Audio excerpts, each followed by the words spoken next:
know I told a couple of you this along the way. Oh, let me clean up Luke's mess before I trip over it. That would be embarrassing, huh? I had one of the things that I have to do for work periodically is take classes. Somebody tell you need to take a class, a professional development class, and there's only so many Excel classes that you can take. And so for professional development this week, I took a class on presenting with confidence.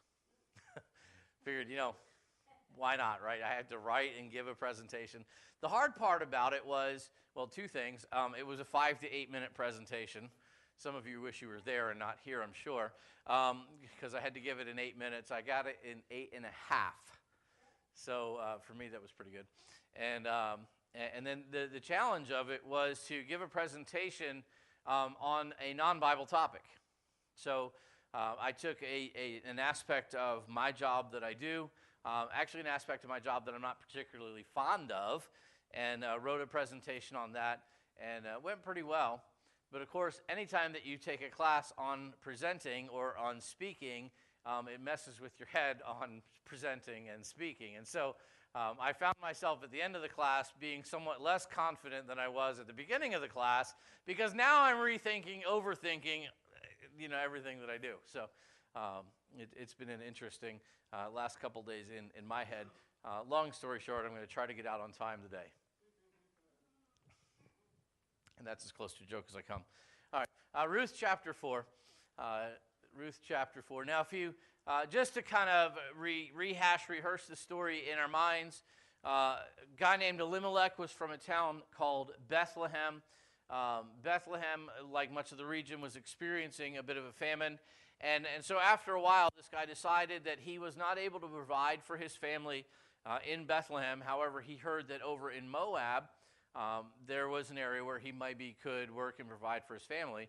So he up and moved his entire family to Moab. Not long after they got there, Elimelech, the guy who had moved his family to Moab, up and died, leaving his wife Naomi and his two sons, Mahlon and Chilion, to kind of fend for themselves. And so Mahlon and Chilion then are faced with this decision: should we remain in Moab or should we go back to Bethlehem?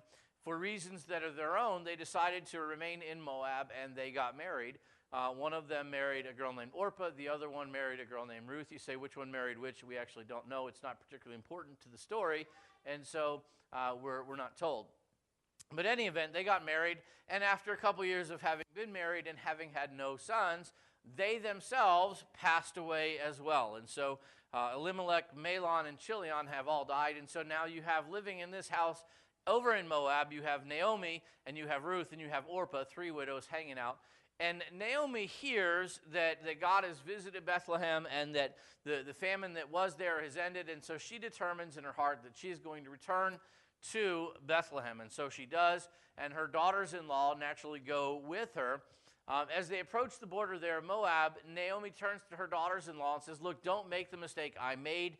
Don't leave your homeland. Don't leave your country. You should go back to your father's houses, and you should seek new husbands in Moab, and you should stay here. And after some I won't say argument, but after some persuasion, Orpah is persuaded to remain in Moab, and so she turns and she goes. Ruth says to Naomi, not going to happen, just not going to happen. Wherever you go, I'm going to go. Wherever you die is where I'm going to die. Your people are going to be my people. Your God is going to be my God. End of story. Let's change the conversation because we're going to have a fight if you keep bringing this up.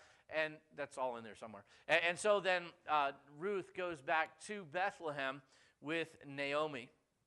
Once they return there, we're told that it was the time of the barley harvest.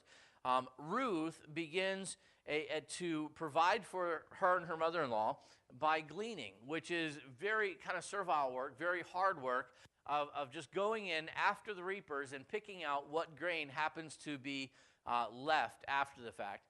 And so this is God's plan for feeding really the impoverished people, and this is what Ruth is doing because she qualifies now. She's impoverished, and so she's doing that to get whatever she can to provide for her family, her and her mother-in-law. And so as she's going, she actually catches the attention of the owner of the field, a guy by the name of Boaz. Boaz is an older gentleman. He is a wealthy man. He is a landowner. Takes notice of her, takes a liking to her as well, and provides for her needs during the course of the day, makes sure that he gets his reapers to spill a little bit along the way so that she's having more success than a person who's gleaning normally would. And so she goes home with her day's gleanings, and anybody remember off the top of your head how much it was? A whole ephah, right, one whole ephah. Which we said was about 5 gallons, about 30 pounds of barley. Not actually a bad day's work, actually a very good day's work. The hard part's probably carrying it all home. And so she goes back and has a conversation with Naomi, and Naomi said, wow, whoever's field you were in today, great thing. And she goes, who was it? Oh, by the way, it was Boaz. And Naomi recognizes Boaz's name right off the bat, and she says, look, this guy is near relationship to us. He's family. And she said, so, if he told you to stay in his field, then you should stay in his field. And they hatched this plan after a time. Naomi tells Ruth, I want you to go and, lay at his feet, uncover his feet, have this conversation, but basically, place yourself or ask yourself to be placed under his protective care. And so Ruth does this. She goes out there. She talks to Boaz. They have this conversation. Middle of the night, albeit, but still. And so she asks him if he would take her under his wing, and he agrees. And he says, look, gladly I'll do this. However, there is one person who is closer in this order to you than I am. And so we need to do this right. And so I will go and talk to him. And the biblical principle, the cultural Levitical principle that's there is called a Levirate marriage, but it's just the idea that if somebody dies childless, that his brother would step up, marry his wife, and would have a son in his name. And this custom then, if that didn't work out, would pass around. And there's a whole pecking order, and we'll actually look at the passage that covers that as to who kind of is next. And so there was an actual order about who could be this kinsman redeemer. And so that brings us kind of to where we are. Ruth goes home.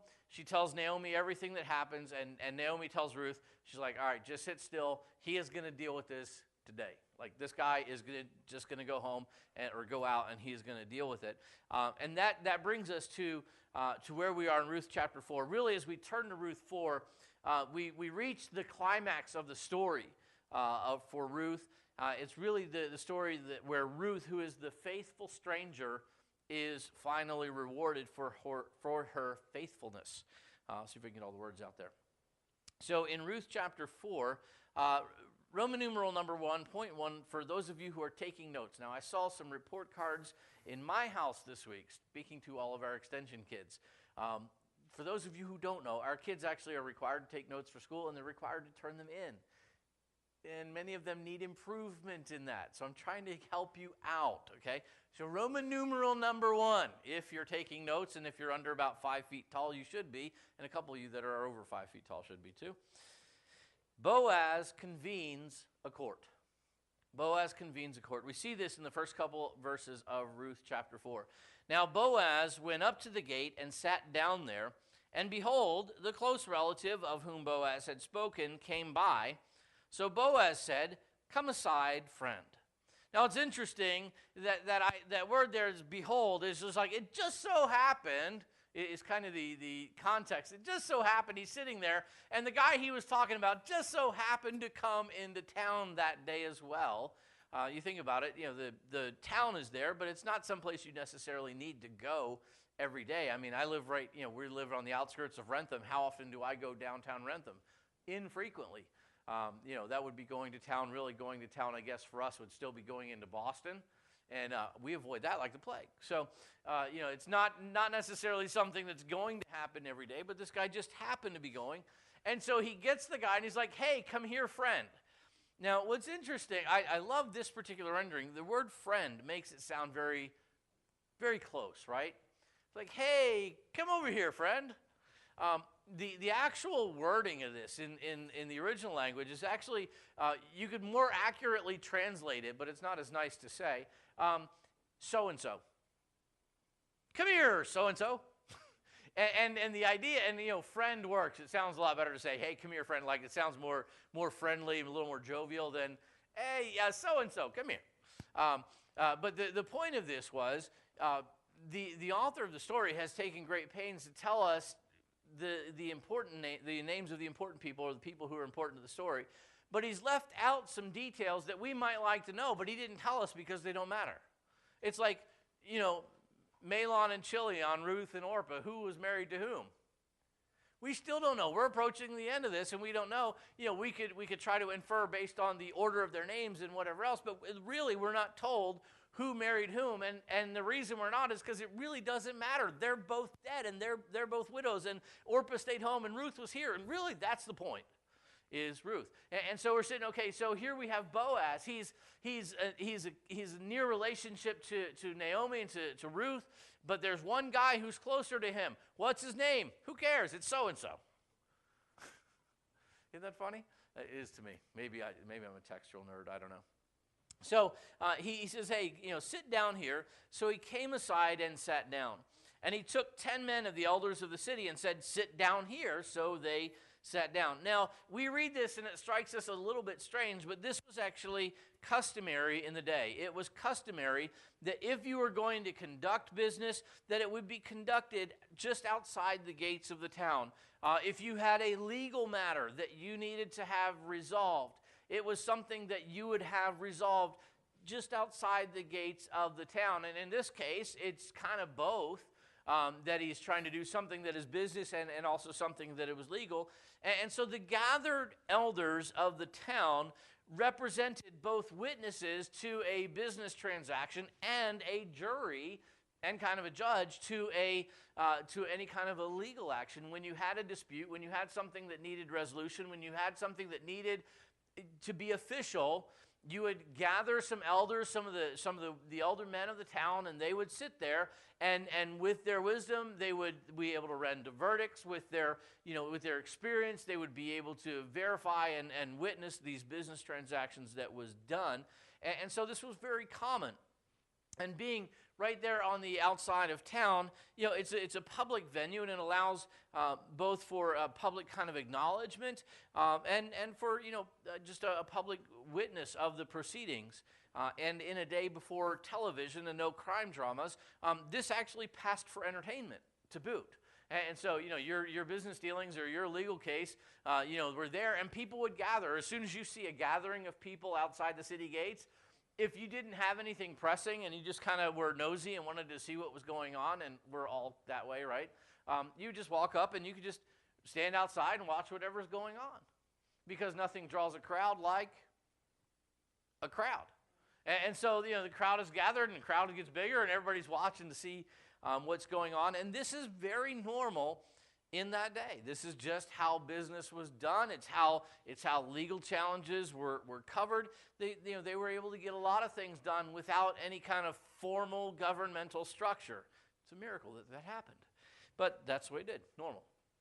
Number two, we see that Boaz presents an opportunity. So Boaz convenes what we might think of as a court. He's got a group of people there. And then he presents to this other relative, he presents an opportunity. And we see that beginning in verse 3. He said to the close relative, Naomi, who has come back from the country of Moab, sold the piece of land. Now, it's interesting in this because he's talking about sold here in the past tense, and then he's going to, in a couple minutes, talk about something that is for sale in the future tense. It's not kind of a done deal, but the idea being here that Naomi has determined to sell. Like, it's as good as sold. She's decided to sell this land, and it's as good as sold. She's resolute in her decision. This is going to happen. Now, there's some argument, there's some disagreement over whether Naomi had the right to sell the land or not. And it's based on this.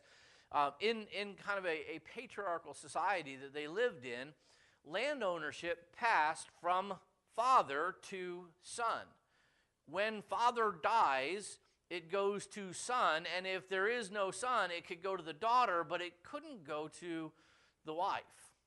So there wasn't a specific legal precedent for this passing to Naomi. So whether she could or couldn't sell the property legally not maybe the most relevant argument, because in order for somebody to stop her, somebody would have had to have challenged that, and nobody seemed inclined to do that. And so, here she was trying to sell this land off that had been Elimelech's. And so he says that she's trying to sell the piece of land which belonged to our brother Elimelech. And I thought to inform you, saying, buy it back in the presence of the inhabitants and the elders of my people. If you will redeem it, redeem it. But if you will not redeem it, then tell me that I may know. For there is no one but you to redeem it, and I am next after you. And so Boaz puts this out there as an opportunity to this kinsman, this near relative of Elimelech, saying you have the opportunity to buy this land, to redeem it, to make sure it stays within the family. She's selling it. It's as good as sold. I'm willing to buy it, to keep it in the family, but you have first dibs, kind of a thing. And so the principle that we see here is actually found in Numbers chapter 27, verses 8 through 11. We find the precedent that he's dealing with here, and I think we have it for you. But Moses wrote, and you shall speak to the children of Israel, saying, if a man dies and has no son, then you shall cause his inheritance to pass to his daughter. If he has no daughter, then you shall give his inheritance to his brothers. If he has no brothers, then you shall give his inheritance to his father's brothers. And if his father has no brothers, then you shall give his inheritance to the relative closest to him in his family, and he shall possess it. And it shall be to the children of Israel a statute of judgment, just as the Lord commanded Moses. And so here's the statute. Here's the law. This is what Moses wrote. This is the law that they're dealing with here. This land goes father to son.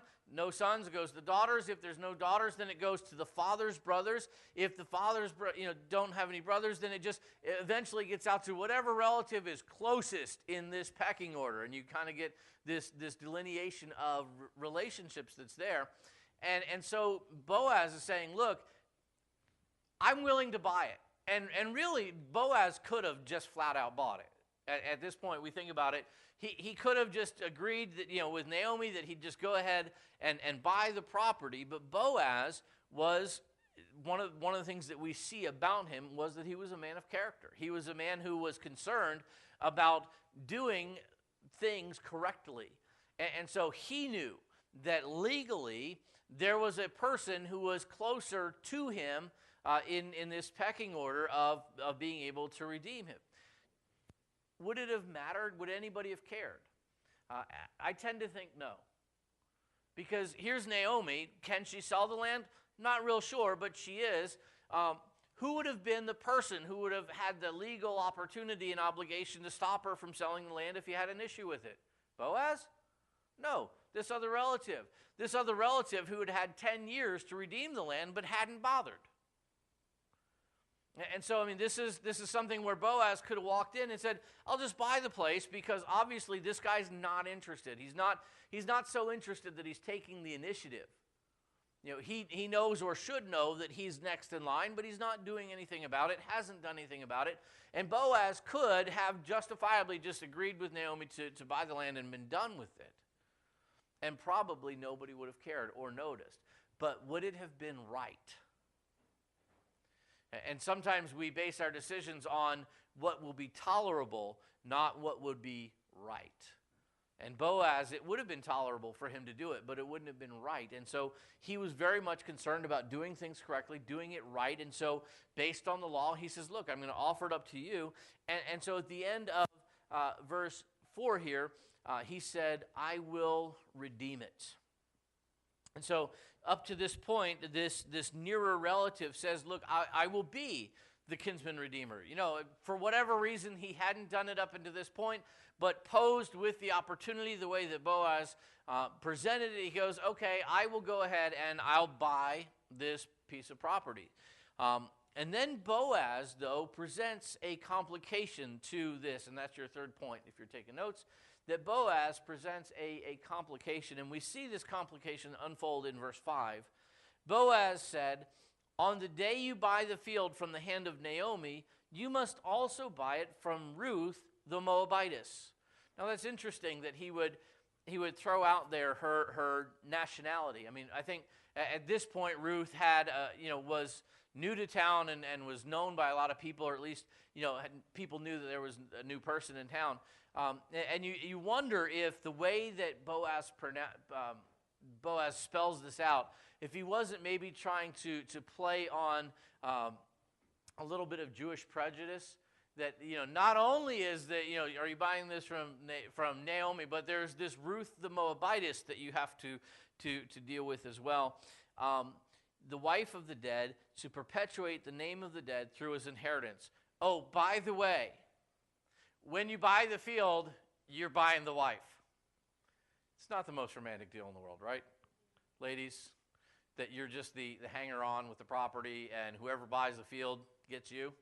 Not the most elegant, but this is legal, this is business. And so Boaz presents it to this kinsman redeemer. Says, when you buy the field, you're buying a new wife, and you're going to have to raise up an inheritance to Elimelech. Not just so. This is definitely a wrinkle. It's one thing to buy. It's one thing to buy property. It's a different thing when you have to get married as a result of buying the property, and that's kind of the complication that Boaz here is presenting. That he was going to have to be the kinsman redeemer. That he was going to have to raise up somebody who was going to inherit that land in the name of Elimelech. And so you get this kind of an interesting mixing of identity and lineage. And verse 6, the close relative said, I cannot redeem it for myself, lest I ruin my own inheritance. Now, we're not really told what does that mean. You look at it, I can't redeem it because I'll mess up my own inheritance that way. What does that mean? And we don't know. We don't know what that complication, stirred within this guy, what he would have messed up. It's not impossible that you're dealing with, this guy could very well have been Elimelech's brother or a cousin, but somebody that was a generation older than Ruth, as Boaz likely was too.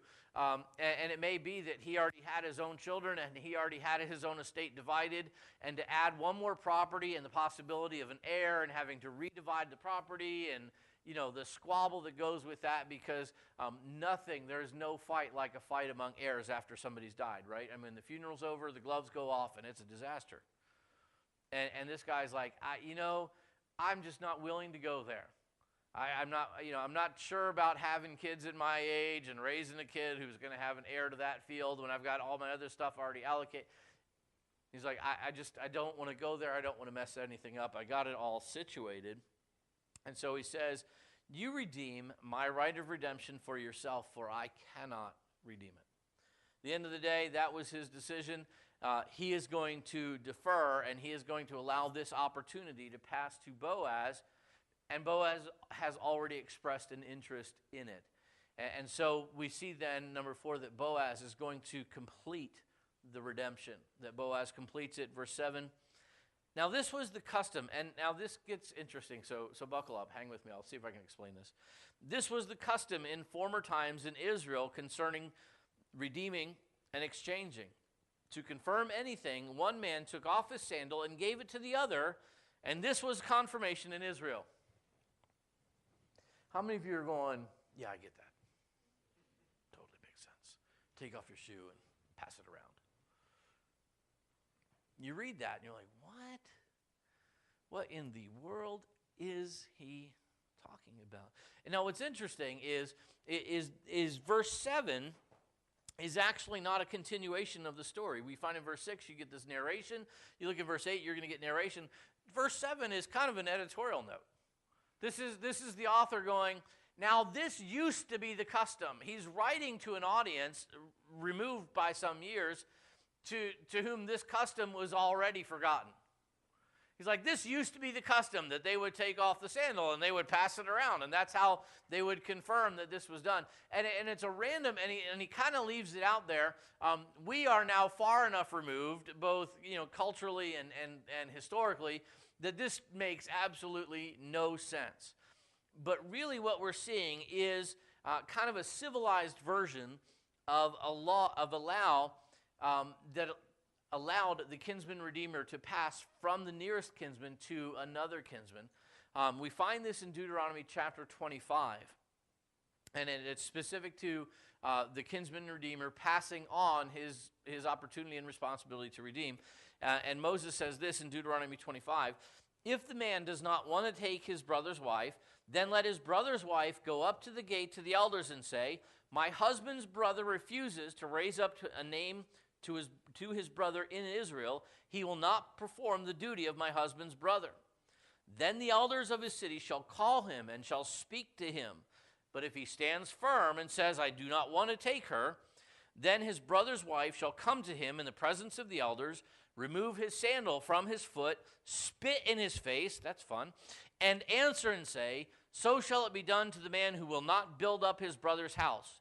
And his name shall be called in Israel, the house of him who had his sandal removed.'"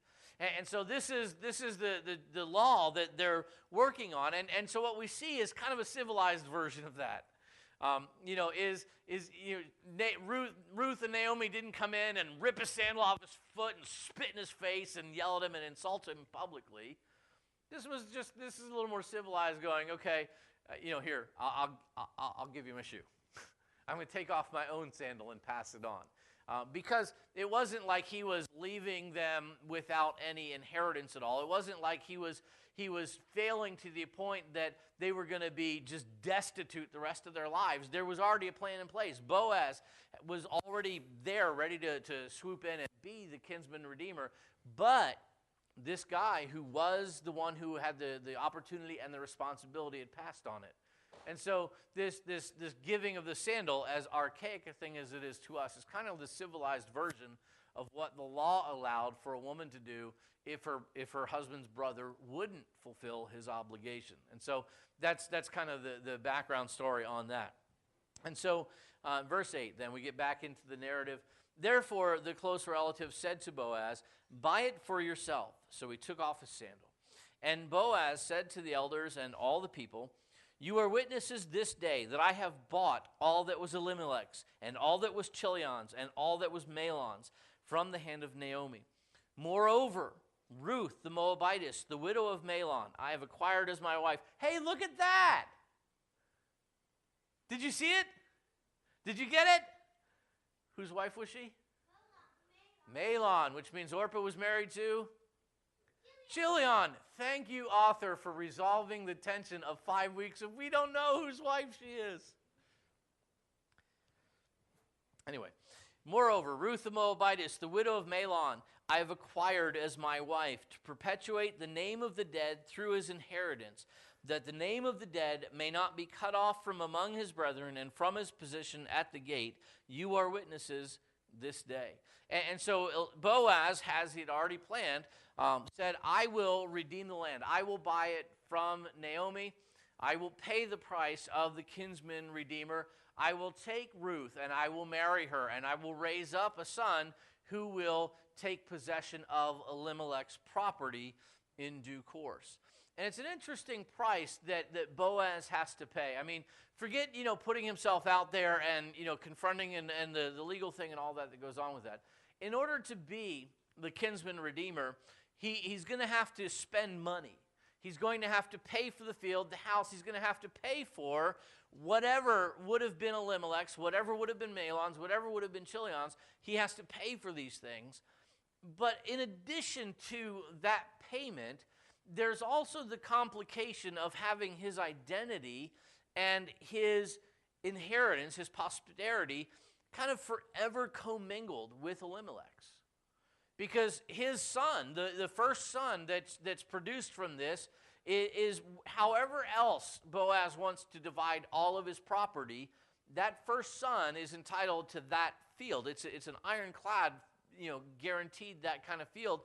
And so, here he is his own man, and he is now going to raise up an heir to stand in the place of Elimelech. And so you get the financial price, but that other price, and it's kind of hard to put our heads around it or so, is that his identity is now going to be tied up with Elimelech's identity. That his inheritance and his posterity are going to be tied up with Elimelech's posterity.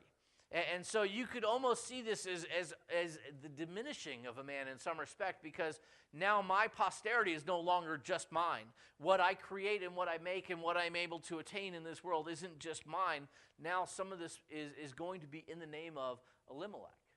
And he's not me, he's him. And so you get this price of this kind of commingling of identities, this commingling of posterity. That is the price that Boaz has got to pay, but Boaz is willing to pay. And then we find number 5, lastly, that the elders and the audience who are there, they witnessed this transaction and they blessed the arrangement. And they're very vocal about it. In verse 11, and all the people who were at the gate and the elders said, "We are witnesses. The Lord make the woman who is coming to your house like Rachel and Leah, the two who built the house of Israel. And may you prosper in Ephratah and be famous in Bethlehem. May your house be like the house of Perez, whom Tamar bore to Judah, because of the offspring which the Lord will give you to this young woman." And so they said, "Yep, we see that we're a witness to this transaction having been done. And oh, by the way, we're going to ask God to bless you and your wife and make you just like fertile as rabbits and have a good family name." And so you get all this going on there. And really, as we reach this is kind of the pinnacle. It's the conclusion. It's certainly the conclusion of the story. What we see left over, and we're going to start kind of in verse 11 or so next week, is the kind of the why behind the story. Why did they write it? But for us especially, looking back on it, how many millennia later, this is really the main conclusion that we want to see. And the question that I have for us is, do you see yourself in the story? Do you see yourself anywhere in this story? Because this story is more than just a story. This story, because of, especially of this, what we just talked about today, rises up as this great metaphor, as this great story that really rolls us into it. And the place that you find yourself, if you haven't already figured it out, the place where you find yourself is actually in the person of Ruth. She is us in a very real sense, because we are Gentiles. We were born outside of the family of God. We were born outside of relationship with God. And like her, we are able to go to God and ask Him to choose us, even as we ask Him to receive us. It's kind of that weird dynamic as we place ourselves under His protective wing. We say, I choose you, and would you receive me? Sometimes we talk about receiving Jesus, and it is. It's a mutual thing, entering into any relationship. And that's us. That's us with our Savior. I accept Jesus as my Savior. I choose Jesus. Would you choose me? He already said that He would. The price that Boaz had to pay for Ruth is very similar to the price that had to have been paid for us. We had to be redeemed. We had to be bought back. There was a price that had to be paid. And there was a commingling of identities. You think about Jesus. He is 100% God and He is 100% human. He's 100% man. Forever, eternally, His identity is commingled with ours. Because that was just part of the price of redeeming us, of buying us back. His inheritance, His posterity is forever mingled with ours. And so we see that similar price being paid. We think about the elements of this world that have a claim on us, but doesn't really care about us and won't stand for us when it gets difficult. That, just like this other kinsman redeemer, had a claim, but was unwilling when the rubber met the road to really make that claim stand up. He wasn't willing to put himself out there and deal with whatever the complication was. I mean, could he have dealt with it? Sure. Could he have married Ruth? Sure. Could he have raised up another son? Sure. All of these things could have been done, but, it was a complication that he didn't want in his life. And that's true in our lives as well. How many things in your life have an attachment to you.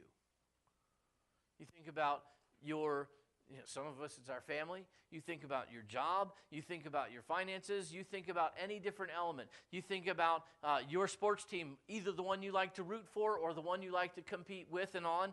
And guess what? At every step of our lives, there are elements of this world that have a claim on us.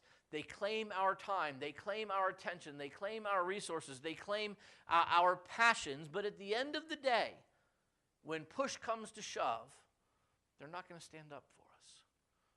If you went down to the stadium today and you said, "Hey, Tom, I love you. Can you give me an autograph?" Guess what he's going to give you? A security guard.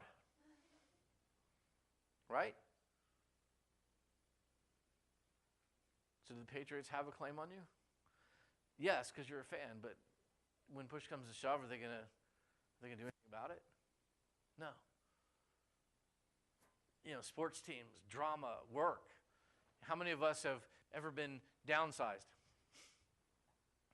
You get caught up in a layoff and you know for certain that your work has a claim on you, but as soon as you don't factor under their bottom line the way they want to, you're gone. When the rubber meets the road, they're not going to stand up for you. Very few are the employers who said, "I don't need you anymore. I can do this more cheaply, but I'm going to keep you on because it's the right thing to do, morally. Because it's the wrong thing to do economically, and so they're going to dump you." That's true of anything. Anything in this world. There are a lot of things that have a claim on us, but aren't going to stand for us when it becomes difficult.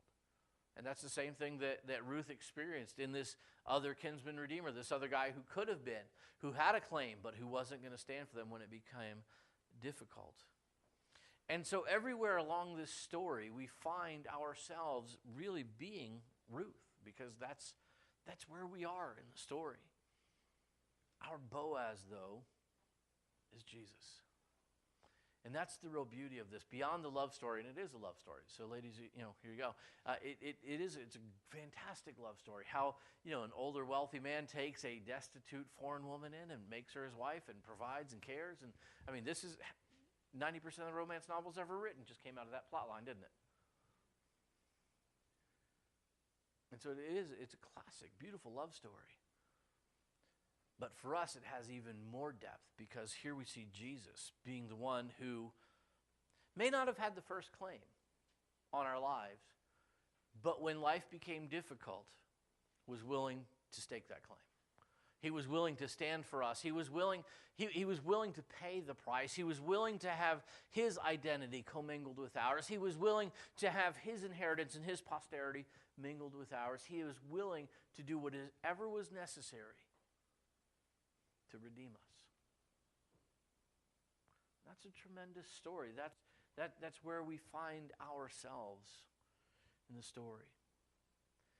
And so I think that's, for me, that's kind of the conclusion there, that God loves us. And that's the lesson. That's kind of the hard one. You're like, what do you want me to go and do today? Nothing. Just be. Because your Redeemer loves you. And your Redeemer already did the doing. Isn't it nice to just be able to rest? And truly rest in the fact that there's nothing I can do. Nothing I need to do. No price that's demanded of me, because he already paid it. Can I send you home simply to rest and revel in the fact that God loves you? Can I do that? I'm struggling with it. Can you sense that? Feels like I should give you something more concrete to do. Go write notes. Go soul winning. Go, give offering. Go, whatever. Yeah, those are all great things. But which of them do you have to do? None of them. Because we don't earn redemption. We don't deserve redemption. But because our Redeemer loves us, he extends it to us, and he does the work. And so that's how I'm going to send you home today, if that's okay. And even if it isn't, to just go home and rest in the idea and the understanding that Boaz loves you. And your Boaz redeemed you. Just rejoice in that. Here's Ruth, the faithful stranger, rewarded for her faithfulness. Father, we thank you for that. I love this story. I love this ending. Lord, it's less concrete. It's more abstract. But it's so very important for us. In a day and age where we live by our calendars and we live by our to-do lists, and there's always something to do. There's always a price that must be paid. It cuts against our grain to just say, I'm not going to do anything. I can't do anything to earn your favor. I just have it. So I'm going to rest in it. Lord, it really makes the story of redemption that much more valuable, that much more beautiful. Because there's nothing in us, from our perspective, that is worth this kind of love. And yet it's the kind of love that you gave us. And so, Father, would you help us to just rest and to revel in the understanding that you love us and that you paid the price for us. Lord, the other things that we might do this week as we are spending time being thankful to you, it's important. Lord, the other things that we might do this week in response to what you've done for us. And Father, you do call us to serve, and you do want us to do good works, and there are things to do. But help that to continually flow from the idea that you redeemed us because you love us, not that we're trying to curry your favor. That's an impossibility. So, Father, help us to keep our perspectives. We thank you in Jesus' good name.